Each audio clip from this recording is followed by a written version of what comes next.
وہ کھول رہا، تو اس نے پیچ کھول کے جب ڈھکن اٹھایا تو بے ہوش ہو کے پیچھے گرا، یوں گرا۔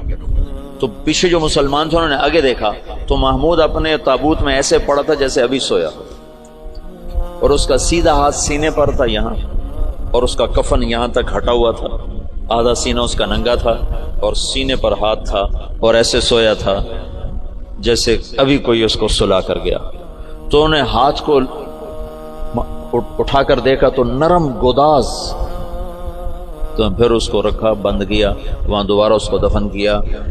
میرے محبوب صلی اللہ علیہ وسلم ایسی زندگی لائے ہیں کہ مسجد کا امام نہیں، 3 بر اعظم کا بادشاہ بھی مرنے کے بعد ایسے اعزاز پا سکتا، شہید بھی نہیں ہے، تبھی موت مرا ہے، ٹی بی میں، ٹی بی ہو گئی تھی تب تک، ٹی بی سے مرا تھا۔ اور قبر اس پر ایسے فدا ہے کہ اس کے بال کو بھی نہیں اکھیڑا۔ ایسی زندگی اسلام ہمیں دیتا ہے کہ مر کے بھی زندہ رہ جاؤ۔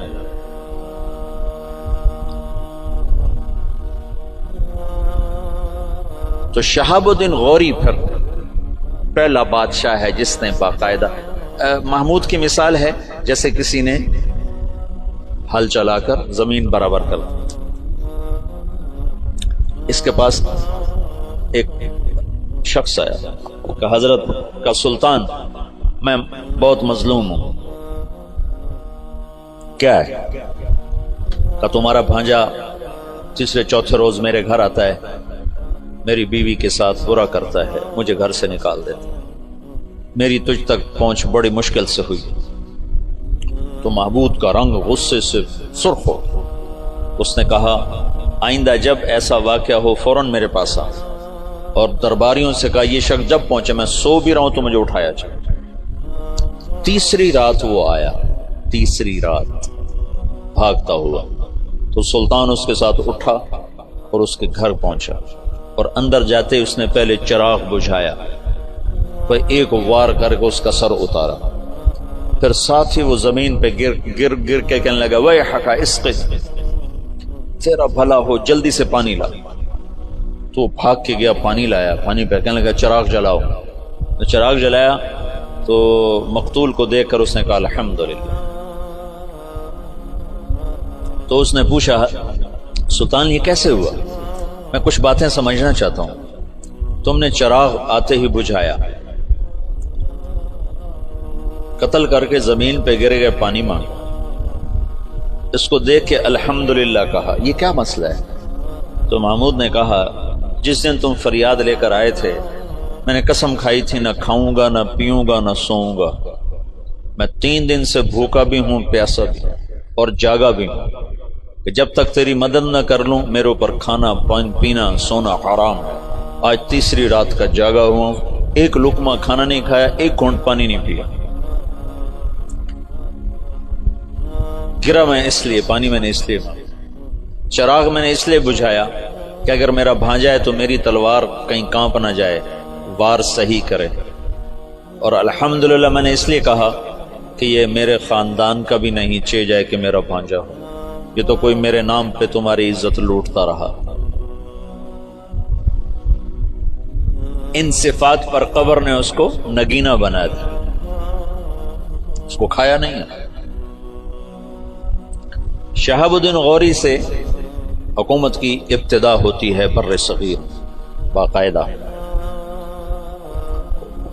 اور پھر وہ اپنے غلام قطب الدین ایبک کو لاہور کا حکمران بناتا ہے، اور اس کے 2 داماد تھے، اس کی نرینہ اولاد نہیں تھی۔ شہاب الدین غوری ہمارے دیس میں ماشاءاللہ مدفون ہے، یہ پرتھوی راج کو شکست دینے والا تراوڑی کے میدان میں یہ شہاب الدین غوری تھا۔ پہلی جنگ میں اسے شکست ہوئی، تیاری کر کے نہیں آیا تھا، تراوڑی کی پہلی جنگ میں 12,000 کا لشکر تھا، اور واپس جا رہا تھا کہ پتہ چلا پرتھوی راج چڑھایا، تو سب سرداروں نے کہا واپس چلیں، ہماری تیاری نہیں۔ انہوں نے کہا موت سے گھبرا کے جانا مسلمان کا شیوا، لڑ گیا تھا، اس میں پھر شکست کھائی، پھر یہ واپس نہیں ہو رہا تھا، یہ لڑتے لڑتے اپنے گھوڑے سے گرا، تو پیچھے سے ایک ترک سردار نے چھلانگ لگائی اور اس کو ایک ہاتھ سے سنبھالا، اور اس کے گھوڑے کو دوسرے ہاتھ سے سنبھالا، اور لشکر سے اس کو نکال کے باہر لے گیا، تب جا کے اس کی جان بچی۔ پھر دوسری جنگ میں وہ 1 سال تک بستر پہ نہیں سویا، بیوی کے پاس نہیں گیا پورا سال، اس نے تیاری کی۔ اور پھر تراوڑی کے میدان میں اس نے پرتھوی راج راجپوت چوہان، یعنی وہ ہمارا پڈا وہی تھا کم وقت، ہمیں تو اللہ نے ہدایت دے دی کوئی 15-20 نسل پہلے، ہم مسلمان ہو گئے، لیکن ہمارا قبیلہ وہی ہے راجپوت چوہان، پرتھوی راج کی نسل۔ تو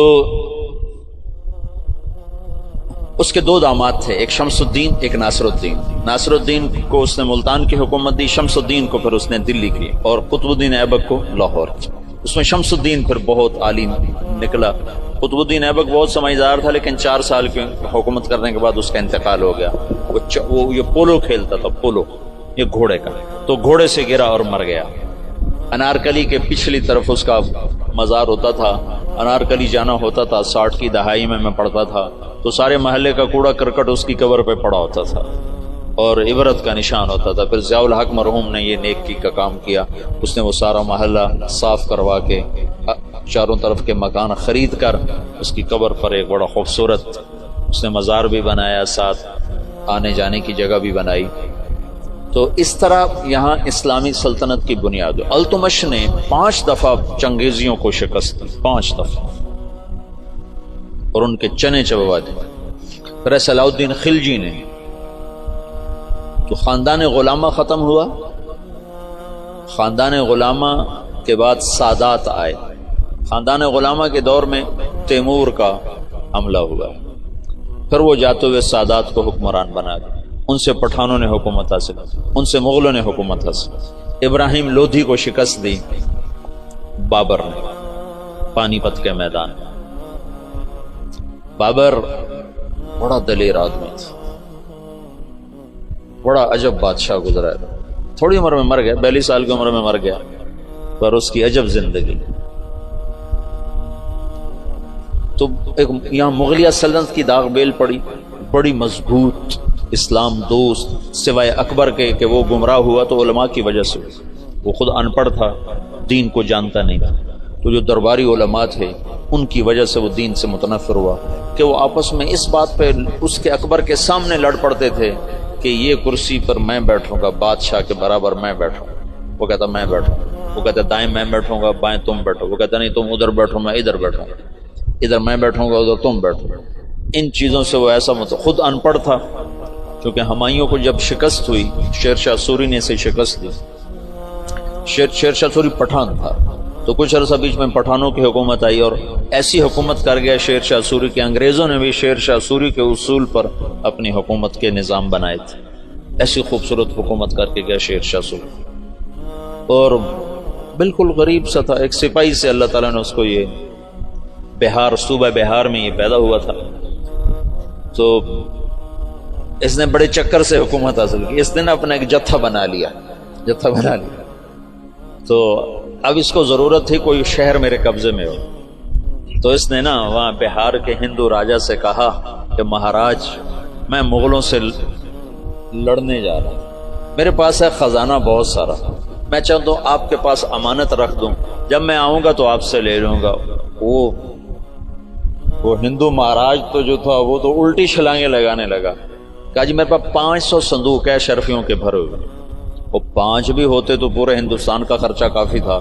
جب اس نے کہا 500 تو اس کی تو رال ٹپک پڑے، ان کا مہاراج میرے جیسا دیانتدار تمہیں پورے ہندوستان میں نہیں ملے گا، تم لے آؤ میں بڑی حفاظت کروں گا، جب تم آ جاؤ گے تو تمہیں دوں گا، تم مر گئے تمہاری اولاد کو دوں گا۔ ان کا بس مہاراج میں یہی چاہتا ہوں۔ اس نے اس میں سپاہی چھپا دی، ہر صندوق میں سپاہی چھپا دی،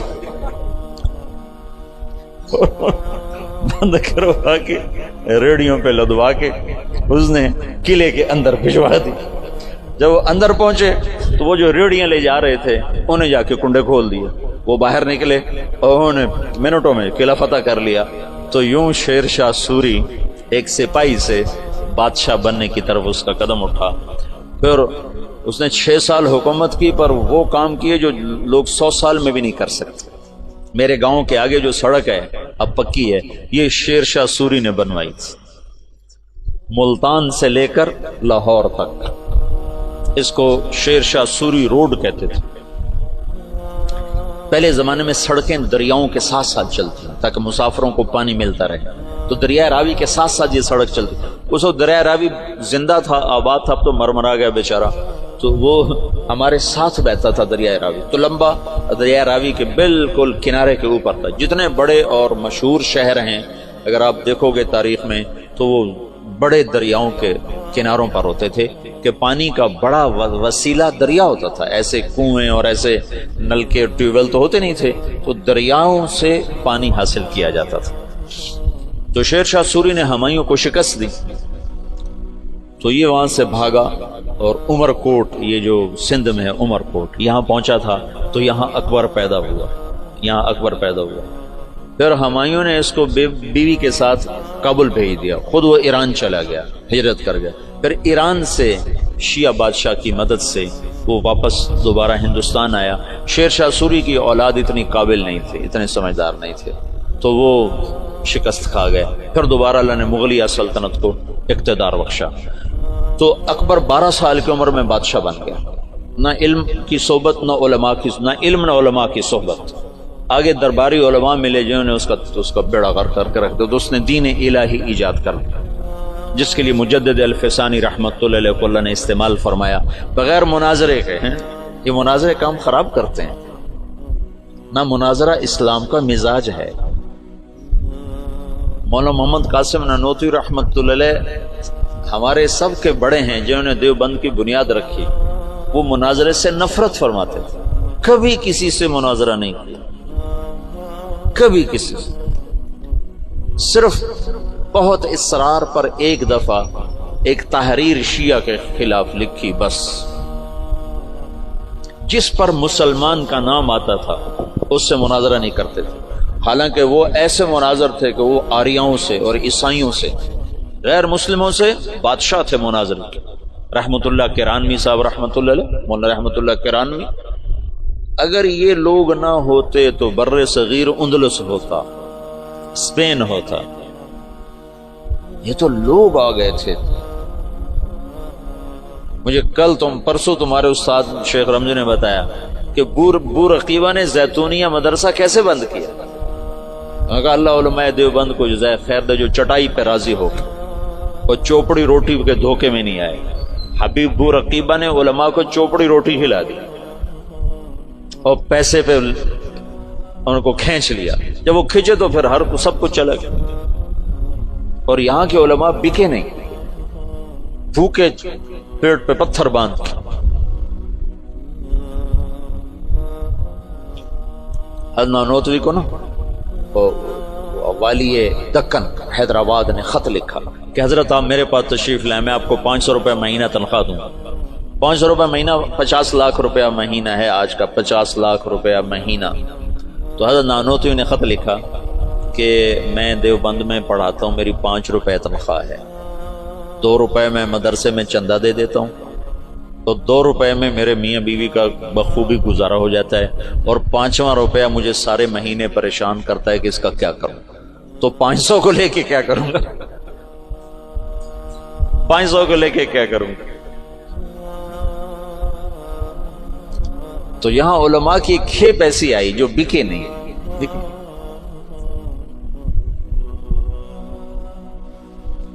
تو درباری علماء نے اکبر کا ستیہ ناش کر کے رکھ دیا، دین الہی اس نے ایجاد کیا، علماء سے تنگ آ کر، ان درباری علماء سے تنگ آ کر۔ مجدد الفسانی رحمت اللہ علیہ نے بغیر مناظرے کے دین الہی کو مٹا دیا، کسی ایک جگہ مناظرہ نہیں کیا، حالانکہ لا الہ الا اللہ محمد الرسول اللہ اکبر ذل اللہ یہ کلمہ تھا، یہ کلمہ تھا اکبر ذل اللہ۔ اس کو رد کرنا کتنا آسان تھا مناظرے سے۔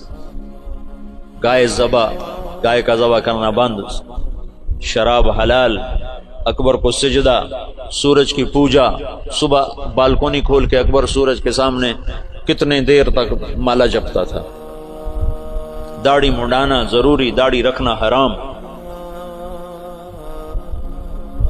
سارے حرام کام۔ فیضی اور ابو الفضل کم بختوں، فیضی کیسا عالم تھا جس نے قرآن کی تفسیر لکھی بغیر نقطے کے، الفاظ محملہ کہتے ہیں جن پر نقطہ نہیں ہوتا، الفاظ محملہ سے، یعنی الف سے سین سے، صاد سے، حا سے، را سے، دال سے، طا سے، لام سے، میم سے، یعنی وہ صرف 14 حرف رہ جاتے ہیں، 14 حروف سے قرآن کی تفسیر لکھ دی.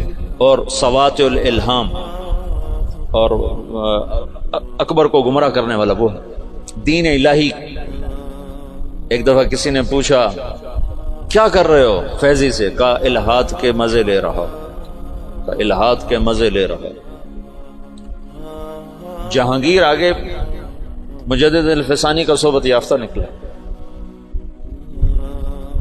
مثبت انداز سے جو کام ہوتا ہے وہی پائیدار ہوتا ہے. اتنا بڑا کام. مولانا الیاس صاحب فرماتے تھے میرا کام مجدد الفسانی والا. میں نے مجدد الفسانی کو سامنے رکھا ہے کہ ان کا طرز یہ تھا کہ وہ مٹی ہوئی سنت کے مقابلے میں جو بدعت ہوتی تھی اس کی تردید نہیں فرماتے تھے مجدد الفسانی، بلکہ مٹی ہوئی سنت کے فضائل بیان اتنا فرماتے تھے کہ سنت چھا جاتی تھی، بدعت مٹ جاتی تھی. روشنی آئی اور اندھیرا چلا گیا. یہ تھا. اندھیرے کے جانے کے لیے کوئی حجت اور دلیل تو نہیں ہوتی نا. سورج کے آنے کی دیر ہوتی ہے، اندھیرا چلا جاتا ہے. پھر کہنا تو نہیں پڑتا اندھیرے صاحب منٹور پاؤ سورج آ گیا، تو خود ہی چلا جاتا. بغیر مناظرے کے دین الہی کو مٹا دیا.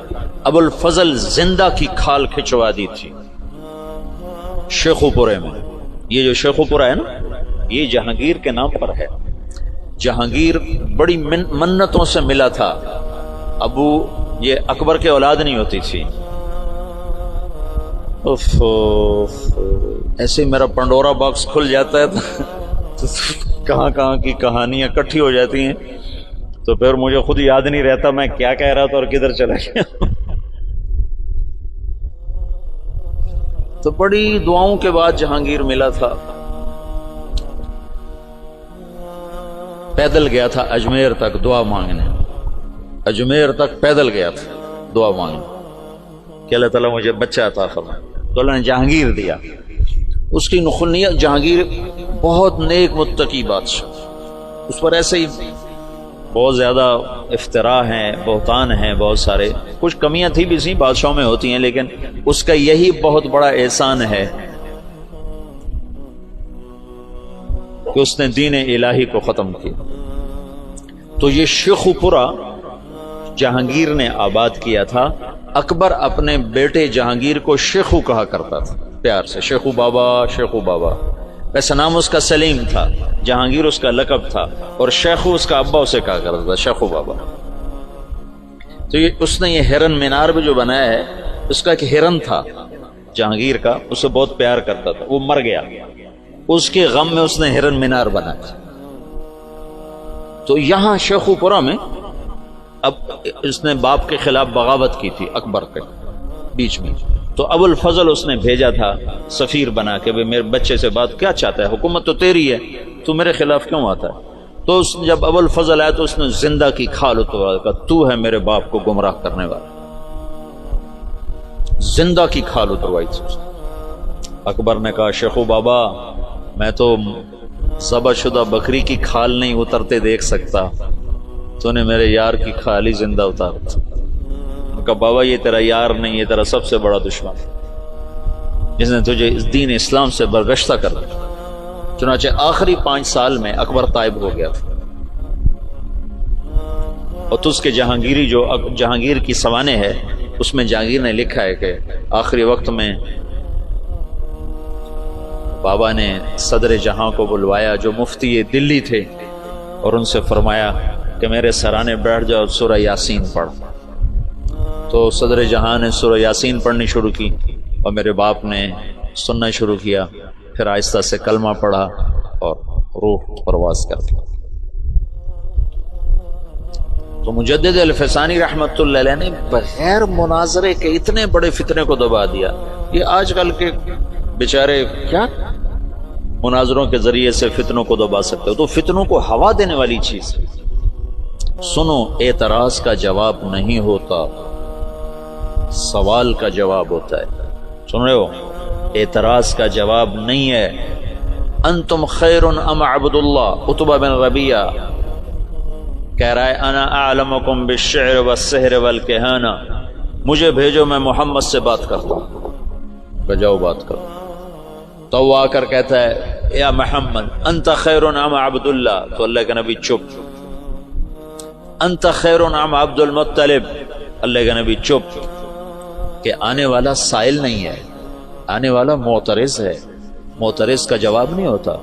اعتراض کا جواب دیں گے وہ کوئی اور ڈال دیں گے، پھر آپ اس کا جواب وہ کوئی اور ڈال دیں گے. یہ تو کہانی ایسے دیکھتے نا، جواب در جواب در جواب در جواب، اس کی کوئی انتہا ہے؟ میری بات سنو، اعتراض کا جواب نہیں ہوتا، سوال کا جواب ہوتا ہے، اشکال کا. یہ بات میں نے مولانا سعید خان صاحب رحمۃ اللہ علیہ سے بارہا سنی، پھر اس کو سیرت سے پرکھا. انتم خیر ام عبداللہ، ابھی یہ ایک ہی حدیث میرے سامنے آئی اور لگے چپ. انتم خیر ام عبد المطلب، چپ. کہ رتبہ سائل بن کر نہیں آیا ہے، معترض بن کر آیا ہے، اس کو جواب نہیں دیا جا سکتا. وہ لمبی بات کرتا رہا، آپ خاموش رہے. جب وہ خاموش ہو گیا تو آپ نے کسی ایک بات کا جواب نہیں دیا، ایک بات کا. عتبہ میرے پاس جو ہے وہ میں تمہیں سنا دیتا ہوں. حامیم والکتاب المبین انا انزلناہ، کیا ہے؟ قرآنا عربی. حامیم والکتاب المبین قرآنا عربی لقوم یعلمون بشیرا ونذیرا فاعذر اکثرهم فهم لا یسمعون وقالوا قلوبنا فی اکنۃ مما تدعونا الیہ سے لے کر فإن اعرضوا فقل انذرتکم صاعقۃ مثل صاعقۃ عاد وثمود، یہاں تک قرآن پڑھ کے سنا دے.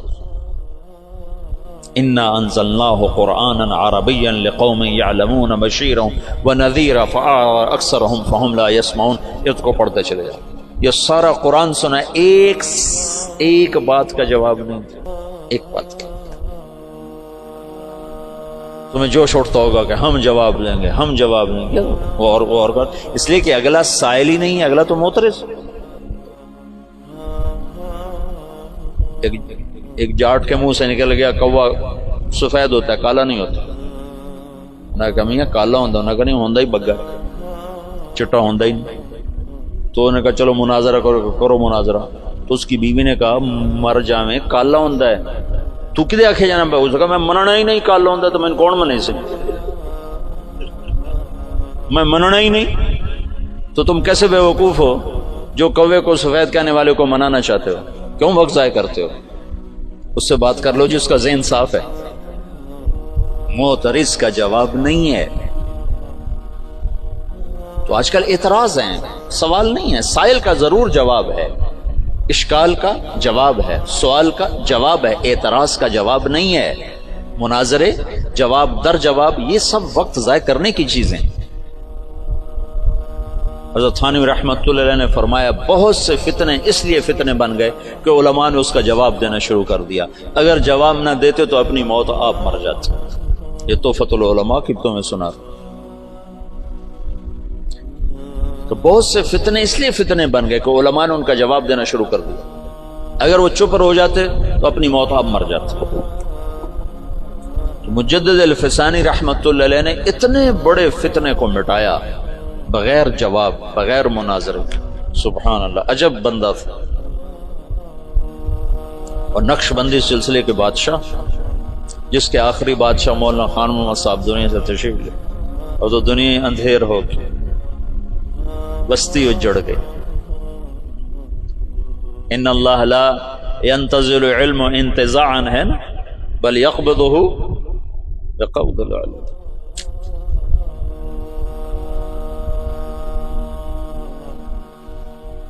زمانہ خالی ہو گیا. خلت الدیار فصدت غیر مسود ومن الشقاء تفردی بالسودد. مغل سلطنت پہ زوال آنا تھا، ہر ایک پہ زوال آیا ہے. بر صغیر میں اسلام کی 800-900 برس حکومت رہی ہے، پھر زوال کا آنا ایک بدیہی چیز. جہانگیر کے سر میں درد تھا. دیکھو جب صلیبی جنگیں ہوئی ہیں نا 12ویں صدی میں، یعنی صدی عیسوی میں، اور اس میں مکمل شکست ہوئی تو یورپ کی سوچ بدل گئی. جیسے 1945 میں جب جاپان پہ بم گرایا امریکہ نے، ہیروشیما ناگاساکی، تو ان کا صدر تھا ہیرو ہیٹو. اس نے کہا اب ہم ان سے علم کے میدان میں جنگ لڑیں گے، ہم ہتھیار کی جنگ ہار گئے. تو اس نے اپنی نسل کو اٹھا کے یورپ بھیجا، امریکہ بھیجا، انہیں اعلیٰ تعلیم دلوائی، پھر ان کے ذریعے سے ساری ٹیکنالوجی کا جاپانی زبان میں ترجمہ کروایا، پھر اس پہ لگایا۔ آج وہ اتنا بڑا عفریت بنا ہے کہ امریکہ اس کے سامنے بلی کی طرح بن چکا ہے۔ تو مغرب نے سوچا کہ ہم ان کو میدان میں شکست نہیں دے سکتے، تو انہیں اپنے علم کو اپنا میدان بنایا۔ جہانگیر کے سر میں درد ہے، آرام نہیں آ رہا۔ اب طب یونانی میں کوئی ایسی دوائی نہیں کہ سر درد اور فوری آرام آ جائے، کوئی ایسی دوائی نہیں۔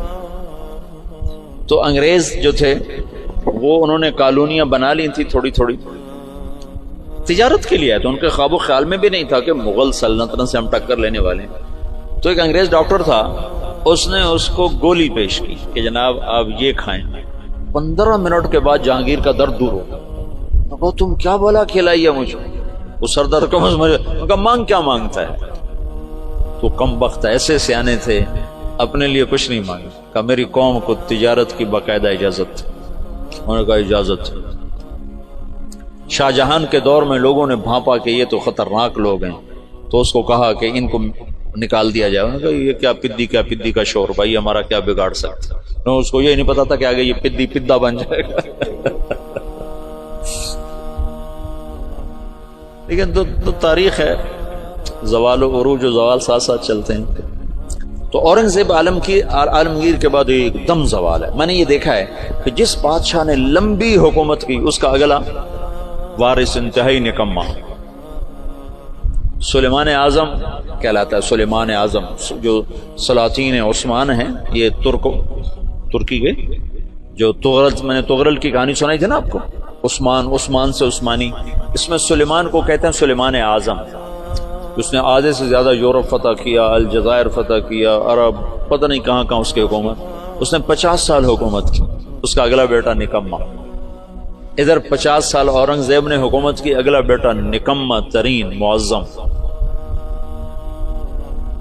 انتہا، اور 25 سال وہ دارالحکومت سے غائب رہا جہانگیر۔ یہ اس کی بڑی سیاسی غلطی تھی کہ 25 برس دارالحکومت سے باہر گزار، دکنی ریاستوں کے خلاف لڑتے تو پیچھے سازشوں سے پک گیا۔ چلو باقی انشاءاللہ پھر کل کرو۔ یوسف اور محمد بن یوسف اور قاسم بن یوسف، یہ 3 بھائی ہیں۔ ان میں محمد بن یوسف بھی حجاج جیسا ظالم تھا، یمن میں گورنر تھا، اور قاسم بہت شریف النفس تھے۔ ان کا بیٹا محمد 17 برس کی عمر، اور حجاج نے اپنی بیٹی زبیدہ اس کے نکاح میں دی ہوئی تھی، اس کو منتخب کیا اور اس کو 12,000 کا لشکر دے کے روانہ کیا، اور باقی جو ساز و سامان تھا وہ سمندر کے ذریعے سے بھیجا، جتنا باقی سامان تھا۔ اور ہر 3 دن کے بعد اس کے پاس خبر آتی تھی، اس نے ڈاک کا ایسا نظام بنایا کہ ہر 3 دن کے بعد خبر حجاج تک پہنچتی تھی۔ اس طرح راستے میں چوکیاں قائم کی، اور پورے جنگ کا نقشہ حجاج بصرے میں بیٹھ کے خود کنٹرول کر رہا تھا۔ تو یہ بدھوں کا شہر تھا، جو دیبل تھا نا بدھوں کا، تو اس میں ایک بڑا وہ تھا ان کا معبد، اس کا گنبد تھا، اس کے اوپر ایک جھنڈا تھا۔ تو ان کا یہ عقیدہ تھا جب تک یہ جھنڈا نہیں گرتا اس سے شہر کو شکست نہیں ہو سکتی۔ تو مسلمانوں نے زور لگا لیا۔ حجاج بن یوسف نے ایک توپ بھیجی تھی، توپ منجنیق، پتھر پھینکنے والی، وہ اتنی بڑی تھی اس کو 500 آدمی کھینچتے تھے، تو اس کو بحری جہاز پہ بھیجا تھا۔ تو وہ نصب تھی اور توپ اس گنبد پہ نشانہ نہیں فٹ ہو رہا تھا۔ 10 دن 12 دن 15 دن گزر گئے، گولے جاتے تھے، گنبد پہ نہیں لگتے تھے، تو دیبل والے اور جوش سے لڑتے تھے۔ تو حجاج بن یوسف نے وہاں سے خط لکھا کہ اس توپ کا زاویہ 1 درجہ نیچے کر کے فائر کرو، 1 درجہ نیچے کر۔ اور محمد بن قاسم اس دن خود توپ پر آئے، ان کا آج میں خود پھینکوں گا۔ تو محمد بن قاسم نے خود اس دن پتھر تو رکھنے والے بہت سے لوگ ہوتے تھے، پر اس نے خود اس کو کھینچ کے جو پھینکا تو پہلا ہی پتھر جا کے جھنڈے پہ لگا، اور گنبد پہ لگا اور گنبد ٹوٹا تو شہر والوں نے ہتھیار پھینک دیے۔ یہ 92 ہجری کی بات بتا رہا ہوں، 90 ہجری کی بات بتا رہا ہوں۔ 90 ہجری میں اسلام کا پہلا داخلہ ہے فاتحانہ۔ ویسے تو سرندیپ یہ ہندوستان کا حصہ تھا، سری لنکا ہندوستان کا حصہ تھا، اور وہاں دعوت پھیل چکی تھی، وہاں اسلام پھیل چکا تھا دعوت کے ذریعے، لیکن فاتحانہ انداز میں جو مسلمان بر صغیر میں داخل ہوئے ہیں تو محمد بن قاسم رحمۃ اللہ علیہ اس کا ذریعہ بنے اور دیبل فتح ہوا ہے۔ راجہ داہر اس وقت وہ پورے سندھ کا بادشاہ، پورا ہندوستان 2 حصوں میں تقسیم تھا، ہند اور سندھ۔ سندھ یہ نہیں جو آج ہے، یہ سندھ بمبئی تک تھا، یہ سندھ بمبئی تک اور دیپال پور تک اور ادھر سے بمبئی تک، یہ ایک پورا علاقہ تھا، باقی ہند الگ علاقہ تھا۔ راجہ داہر اس سارے کا بادشاہ تھا۔ راجہ داہر ایک دفعہ بیٹھا تھا تو ایک نجومی آیا، تو اس کی بہن بھی ساتھ بیٹھی تھی، تو اس کی بہن نے اپنا ہاتھ دکھا دیا نجومی کو کہ میرا ہاتھ دیکھو۔ نجومی نے کہا یہ لڑکی آئندہ سندھ کے بادشاہ کی بیوی بنے گی۔